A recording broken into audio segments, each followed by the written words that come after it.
Outdoor Gear. I wanted to introduce you to your next project. We are going to be entering into our food unit. And so, what I want you guys to start working on is our Wild Game Cookbook project. So, in the description here, you can see it says you will develop a cookbook that focuses on recipes that feature wild game. All right. You can create this. It's going to be digitally. So you can either do it in Google Slides, Google Docs. If you know of some other way to do it that's more creative than what I just listed, go ahead and get creative and do that.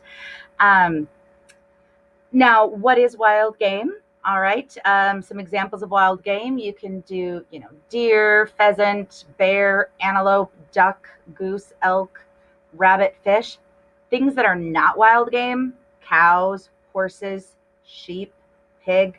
All right. So think of things that people would go hunting for. That is wild game. Things that you would find on a farm, like chicken, not wild game.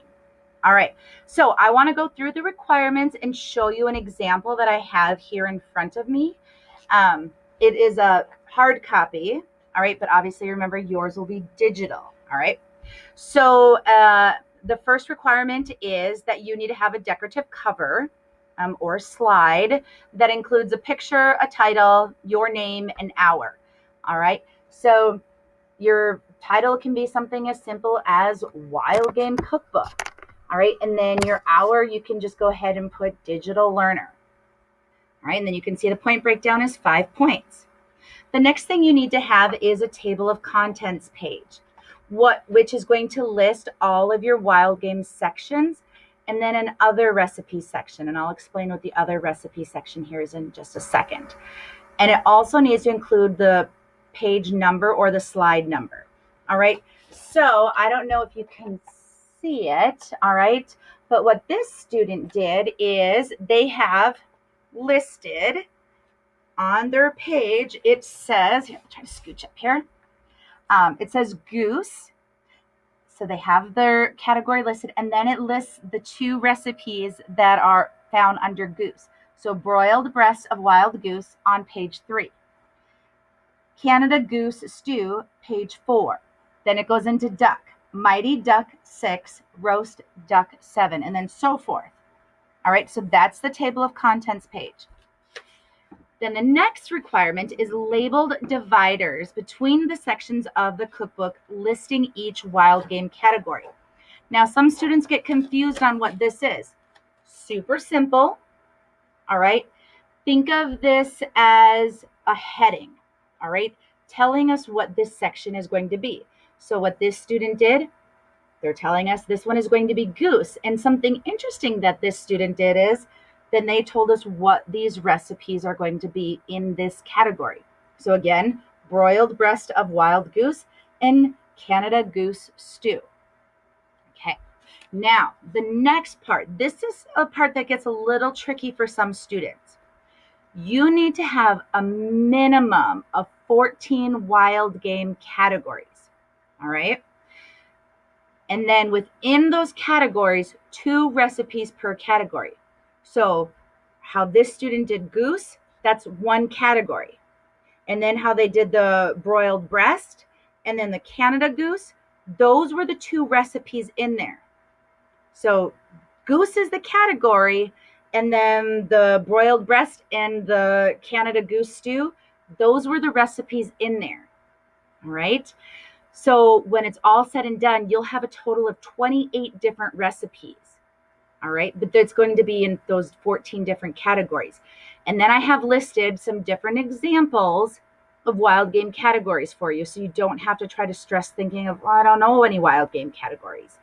Now, fish, if you don't want to fish is very broad. So if you want, you can do more than 1 fish category. So you could do salmon and then do 2 salmon recipes. Walleye, do 2 walleye recipes.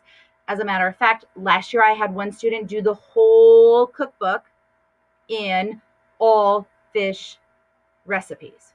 They found 14 different fish categories, and then they did 2 recipes in each. All right, so keep that in mind as well.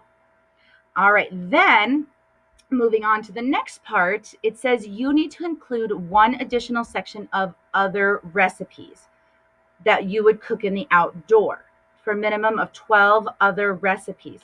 So, what other recipes I'm talking about would include things like trail mix, beef jerky, hobo hash, foil dinners, s'mores, different things that are fun to have in the outdoors that don't necessarily include wild game. Trying to see if I can find this students here really quick without taking too much of your time. All right, I'll just forget about that right now. So then moving on,